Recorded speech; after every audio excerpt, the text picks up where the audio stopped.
আসসালামু আলাইকুম। বাংলাদেশ সেনাবাহিনী কর্তৃক পরিচালিত কুর্মিটোলা জেনারেল হাসপাতালে নিয়োগ বিজ্ঞপ্তি প্রকাশ করা হয়েছে।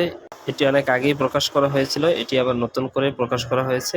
যারা এর আগে আবেদন করেছেন তাদের আবেদন করার প্রয়োজন নেই। যারা নতুন আছেন তারা অবশ্যই এখানে ভালোভাবে দেখে আবেদন করে নেবেন। ৬টি পদে আবেদন করতে পারবেন।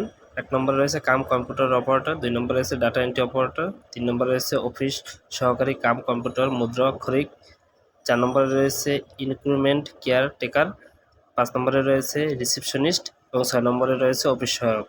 অফিস সহায়কের সবথেকে বেশি পদ, অর্থাৎ এখানে ৭৬টি পদ রয়েছে অফিস সহায়কে। এখানে যারা মাধ্যমিক স্কুল সার্টিফিকেটধারী আছেন তারা আবেদন করতে পারবেন। এছাড়া অন্য পদে আপনাদের শিক্ষাগত যোগ্যতা দেওয়া আছে, তা দেখে আপনারা আবেদন করতে পারবেন।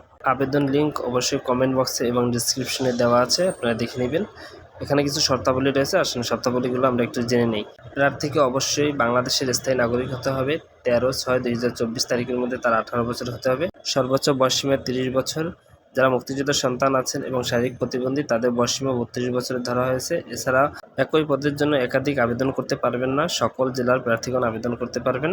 আবেদনের সময়সীমা নিম্নরূপ: অনলাইনে আবেদন করতে হবে। আবেদনের তারিখ হচ্ছে 24/9/2024 সকাল 10টা থেকে এবং অনলাইনের শেষ তারিখ হচ্ছে 15/10/2024 বিকাল 5টা পর্যন্ত। আবেদন করার শেষে SMS এর মাধ্যমে আপনার আবেদন ফি জমা দিতে হবে। আবেদন ফি জমা দেওয়ার জন্য প্রথমে আপনার SMS এর অপশনে যেয়ে KGS স্পেস আপনার ইউজার আইডি যেটা থাকবে সেটা দিবেন এবং 16322 নাম্বারে পাঠিয়ে দেবেন। পরবর্তীতে সেখান থেকে একটা কোড আসবে, ওই কোডটি পুনরায় আপনি ইয়েস লিখে আবার 16322-তে পাঠিয়ে দেবেন। এভাবে আপনার আবেদনটি সম্পন্ন করে নেবেন। আবেদনের প্রসেসটি দেওয়া আছে, এখান থেকে আপনারা চাইলে দেখে নিতে পারেন। প্রবেশপত্রের জন্য আপনার মোবাইলে SMS আসবে। SMS থেকে আপনার যে কোড দেওয়া থাকবে, কোড এবং পিন নাম্বার দিয়ে আপনি আপনার প্রবেশপত্র ডাউনলোড দিয়ে নির্দিষ্ট সময় আপনি পরীক্ষা দিতে আসবেন। পরীক্ষা দেওয়ার পরে পরবর্তীতে আপনি যদি উত্তীর্ণ হন, এরপরে নির্দেশনাগুলো আপনার জন্য। অবশ্যই ভালোভাবে সব নির্দেশনাগুলো দেখে বুঝে আপনার যে কাগজপাতিগুলো দরকার সেই কাগজপাতিগুলো নিয়ে যোগদান করবেন। এই ছিল বাংলাদেশ সেনাবাহিনী কর্তৃক পরিচালিত কুর্মিটোলা হাসপাতালের নিউজ। আপনারা যারা আবেদন এখনও করেননি, আপনারা দ্রুত আবেদনটি করে নিন। চাকরি বিষয়ে যে কোনো তথ্য জানার জন্য আমাকে হোয়াটসঅ্যাপে নক দিতে পারেন।